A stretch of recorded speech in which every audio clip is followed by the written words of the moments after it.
ऐन निवडणुकांच्या तोंडावर पुणे मनपा वारेमाप पैसा उधळत असल्यानं स्थानिकांकडून संताप व्यक्त होतोय। मेट्रोसाठी फोडण्यात येणाऱ्या उड्डाण पुलाला आता विद्युत रोषणाई करण्यात येणार आहे। त्यासाठी पालिकेने तब्बल 2 कोटींचा खर्च केलाय। सिंहगड रस्त्यावरील राजाराम पूल चौकात ते फंटाईन थिएटर दरम्यान हा पूल आहे। नव्यानं उभारलेल्या उड्डाण पूल तब्बल 66 ठिकाणी फोडणार आहेत। असं असतानाही पुणे महापालिकेच्या विद्युत विभागानं 2 कोटींचा प्रस्ताव केलाय आणि या प्रस्तावाला पालिकेच्या स्थायी समितीनंच मंजुरी दिली आहे। त्यामुळे पुन्हा एकदा पुणे महापालिकेच्या कामकाजावर सवाल उपस्थित झालाय। तर मी सिंहगड रोडवरती आहे आणि या रोडवरती या उड्डाण पुलाचं काम सुरू असताना जे पिलर आहेत ते टाकण्यात मेट्रो स्टेशनचे पिलर जे आहेत ते टाकण्यात आलेले आपल्याला पाहायला मिळतात।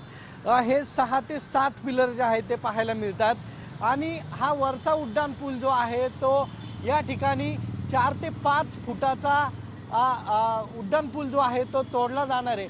आता काय आले की हा शेजारचा जो पूल पाहताय ह्या पुलामुळे पलीकडचा रस्ता फक्त 15 फुटाचाच राहिलेला आहे। आता हे काम चालू असताना ह्या 15 फुटातून अख्खी वाहतूक जाणार आहे, त्यावेळी आमचे काय हाल होणार आहेत हे आम्हाला माहिती आहे। याचा यांनी कुठेही काडी मात्र विचार केलेला नाहीये। इथे यांनी जे या ठिकाणी इथे दाखवलेले आहे की पिलर केलेले आहेत, पिलर केल्यावरती पुलाच्या तिथे त्यांनी मार्किंग केलेले।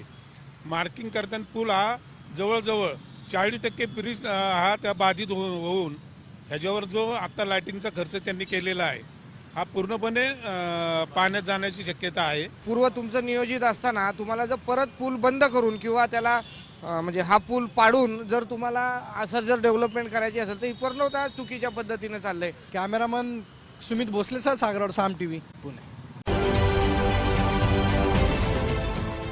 देश विदेशातील प्रत्येक घडामोडींचे लाईव्ह अपडेट मिळवण्यासाठी आता साम टीव्हीच्या सर्व सोशल मीडिया प्लॅटफॉर्मला लाईक, फॉलो आणि सबस्क्राईब करा। तसंच सर्व नोटिफिकेशनसाठी बेल आयकॉन प्रेस करायला विसरू नका।